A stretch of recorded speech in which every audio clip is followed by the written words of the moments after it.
Jaksa Agung Republik Indonesia melelang 1 unit kapal pinisi milik Komisaris PT Trada Alam Minera yang merupakan terpidana kasus korupsi PT Asuransi Jiwasraya yang merugikan negara 16 triliun rupiah.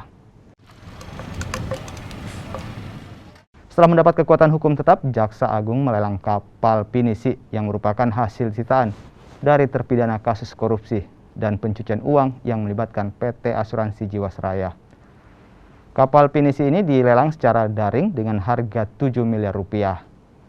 Selain melelang kapal hasil sitaan, tersangka dipidana hukuman penjara seumur hidup bersama 5 tersangka lainnya.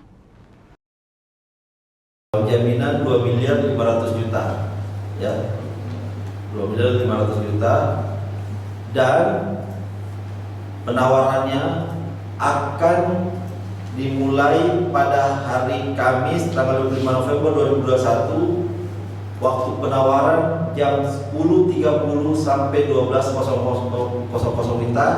Jadi diberikan spare waktu 1,5 jam untuk melakukan penawaran.